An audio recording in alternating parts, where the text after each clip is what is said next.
जय हिंद दोस्तों, मैं अविनाश आपका अपने चैनल स्पेस ऑफ जीएस में स्वागत करता हूं। देखिए, इतिहास के अंतिम लेक्चर में हमने गुलाम वंश के विषय में पढ़ा था। हमने कैकुबाद और क्यूमर्स के विषय में पढ़ा था, जो कि गुलाम वंश के अंतिम शासक थे। अब गुलाम परीक्षा की दृष्टि से एक बड़ा उपयोगी फैक्ट है कि गुलाम वंश का अंतिम शासक कौन था। देखिए, इसका आंसर कहीं कहीं कैकुबाद भी मिलता है और कहीं कहीं क्यूमर्स भी मिलता है। आप ऑप्शन में चेक करेंगे, जहाँ तक मुझे लगता है कि कैकुबाद और क्यूमर्स दोनों एक साथ शायद नहीं आना चाहिए। तो जहाँ पर कैकुबाद होगा आप कैकुबाद लगा देंगे, क्यूमर्स होगा तो आप क्यूमर्स लगा देंगे। ठीक है। तो इस प्रकार 1290 ईस्वी में गुलाम वंश का अंत हुआ। गुलाम वंश 1206 ईस्वी से 1290 ईस्वी तक चला। बलबन और इल्तुतमिश इस वंश के बड़े महत्वपूर्ण शासक थे। बलबन के बारे में मैंने आपको लास्ट वीडियो में बताया था, उसमें एक चीज़ रह गई थी।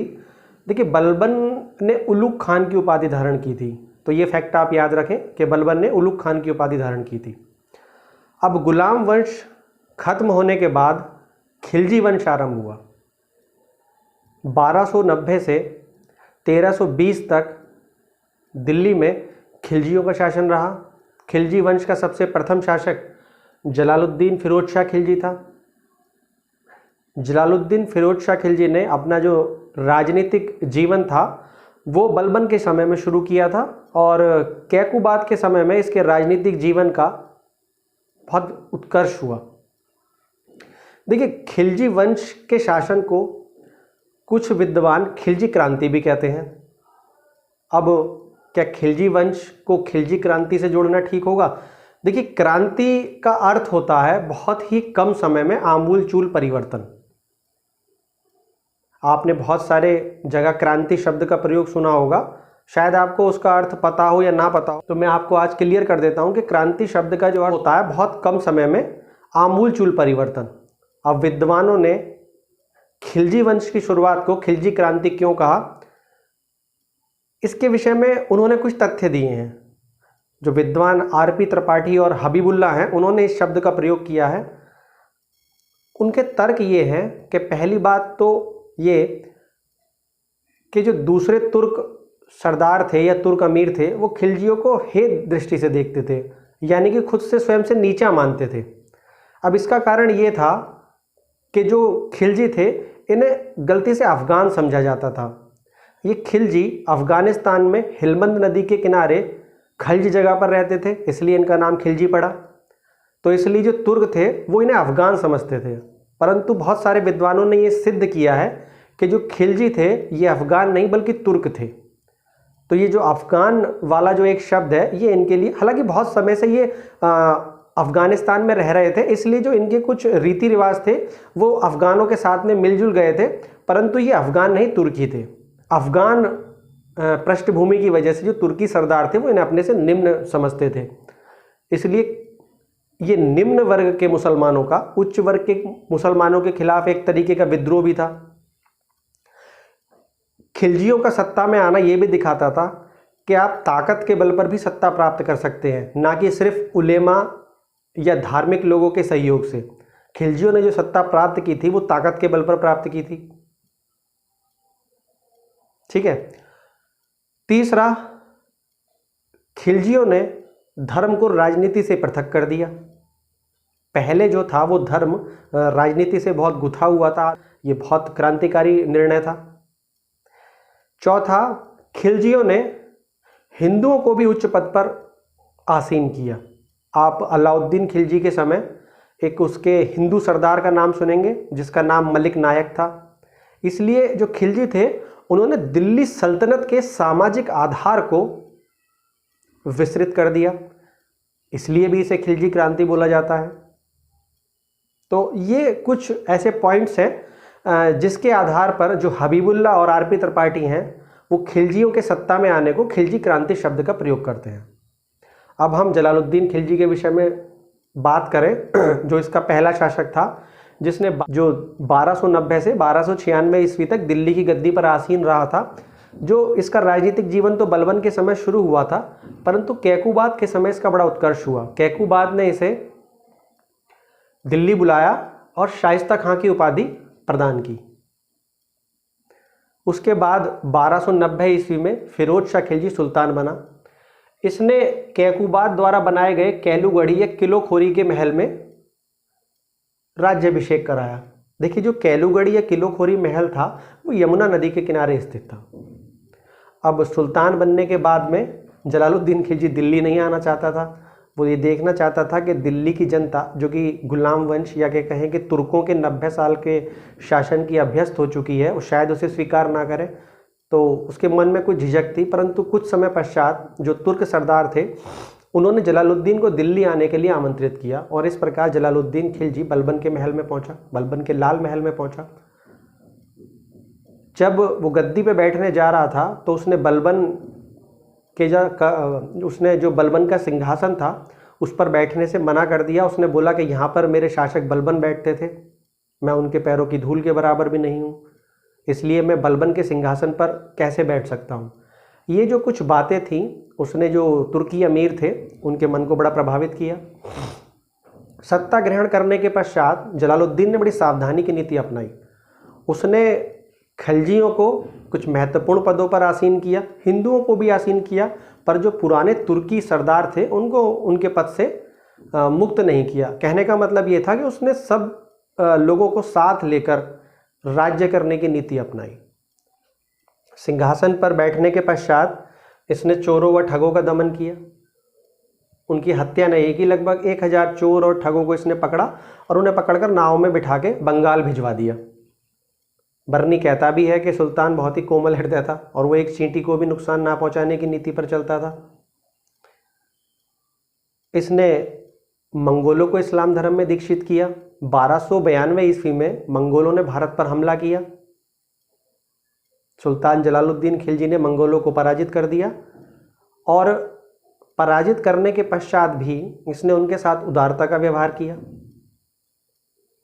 अपनी एक बेटी की शादी मंगोल सेना नायक से कर दी और वो जो मंगोल थे वो दिल्ली में बस गए।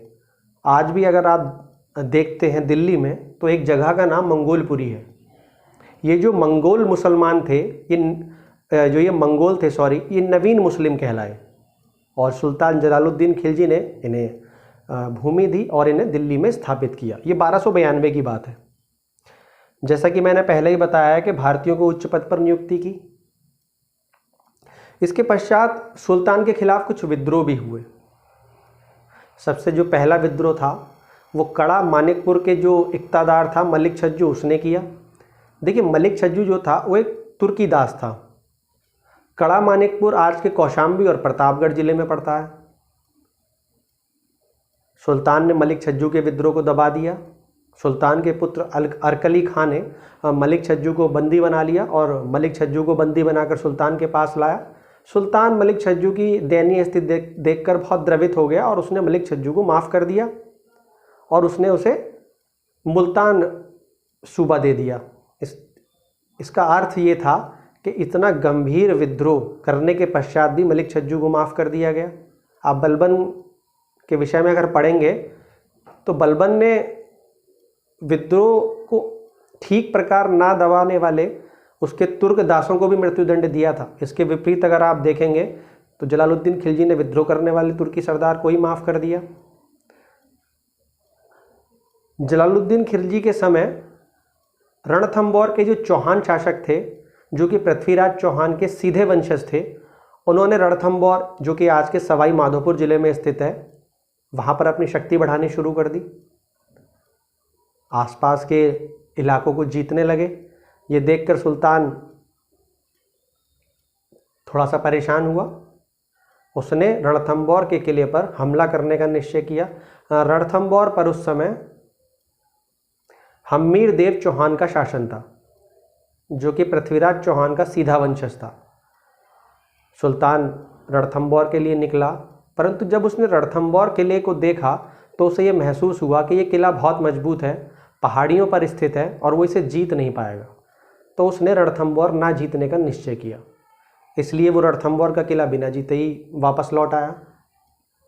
सुल्तान का जो नज़दीकी सहयोगी था अहमद चप, वो सुल्तान के इन कारनामों से और दरिया दिली से बड़ा परेशान हुआ। उसने सुल्तान को समझाया भी। इसके अतिरिक्त सुल्तान ने हिंदुओं के प्रति सहिष्णुता की नीति अपनाई। अपने जो सहयोगी अहमद चप के साथ में वार्ता करते हुए वो कहता भी है कि जो हिंदू हैं वो ढोल नगाड़े बजाते हुए मेरे किले के पास से ही गुजरते हैं और यमुना में अपनी प्रतिमाओं का विसर्जन करते हैं, परंतु मैं कुछ नहीं कर पाता। तो ये मानना पड़ेगा कि सुल्तान ने हिंदुओं के प्रति भी सहिष्णुता की नीति अपनाई, उन्हें मूर्ति पूजा की अनुमति दी। इतने उदार हृदय सुल्तान जलालुद्दीन खिलजी के जीवन में एक ऐसी घटना भी आई जबकि उसने अपना आपा खो दिया। उसने ईरानी फ़कीर सीदी मौला की हत्या करवा दी, वो भी हाथी से कुचलवा के। सीदी मौला पर यह आरोप लगाया गया था कि उसने सुल्तान के विरुद्ध षड्यंत्र किया है और वो सुल्तान की गद्दी हथियाना चाहता है। यहाँ तक कि सुल्तान का बेटा भी फ़कीर सीदी मौला का अनुयायी था और सीदी मौला स्वयं सूफी संत फरीदुद्दीन गजे शंकर के अनुयायी थे। 1292 ईस्वी में सुल्तान ने सीदी मौला को हाथी के पैर तले कुचलवा दिया। ये पहला मौका था जब सुल्तान ने अपना आपा खोया था। इसके अतिरिक्त सुल्तान ने सहिष्णुता की नीति ही अपनाई थी।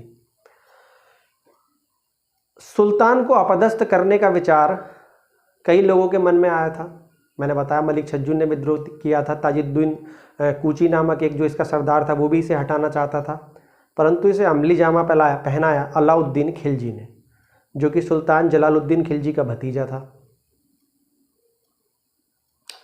1292 ईस्वी में अलाउद्दीन खिलजी ने भिलसा पर हमला किया और भिलसा जीत लिया। भिलसा मालवा में स्थित है। भिलसा की लूट के बाद में अलाउद्दीन खिलजी के मन में धन पाने की जो लालसा थी, जो पिपासा थी, वो बढ़ने लगी और उसने देवगिरी पे हमला करने का निश्चय किया। देवगिरी आज का जो तेलंगाना है वहाँ पर स्थित एक राज्य था। उस समय वहाँ पर राजा रामचंद्र देव का शासन था, जिनके पुत्र का नाम शंकर देव था। अलाउद्दीन खिलजी ने बिना अपने चाचा को बताए देवगिरी पे हमला करने का निश्चय कर लिया और उसने अफवाह फैला दी कि वो देवगिरी राज्य में नौकरी करना चाहता है और अपने चाचा से नाराज़ है। वो तीव्र गति से देवगिरी राज्य की ओर बढ़ा। लासुड़ा दर्रे के पास में देवगिरी राज्य के एक सरदार कान्हा ने उसे रोकने का प्रयास किया, परंतु उसने उसे पराजित कर दिया। इसी अवस्था में या बहुत तेजी के साथ में अलाउद्दीन खिलजी देवगिरी के द्वार पर पहुंचा। राजा रामचंद्र भौचक्के रह गए।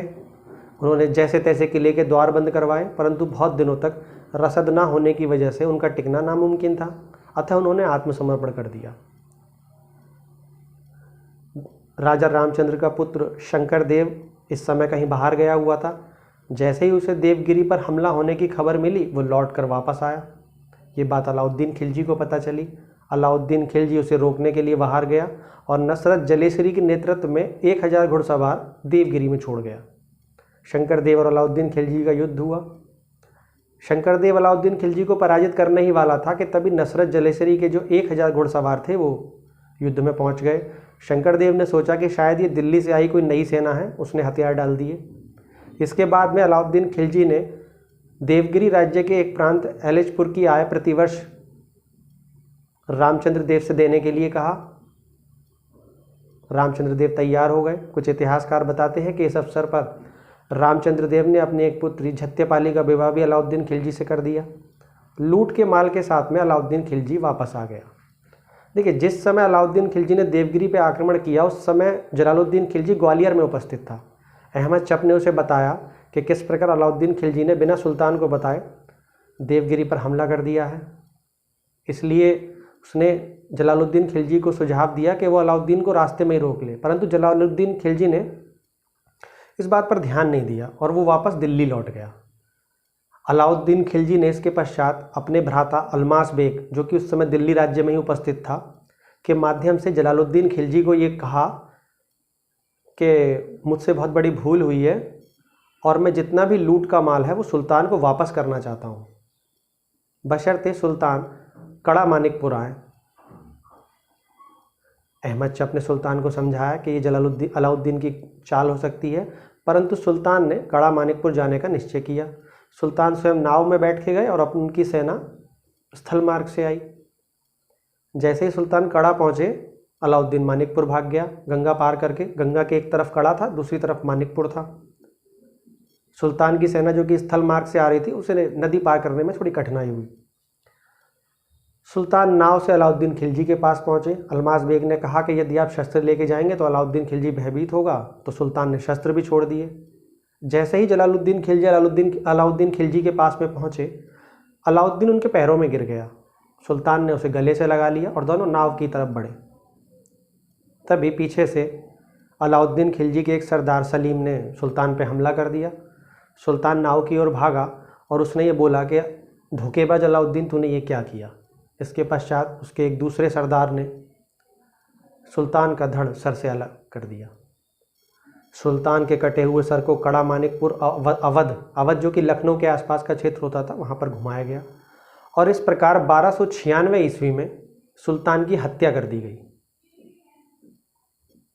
तो ये जलालुद्दीन खिलजी के विषय में कुछ बातें थी।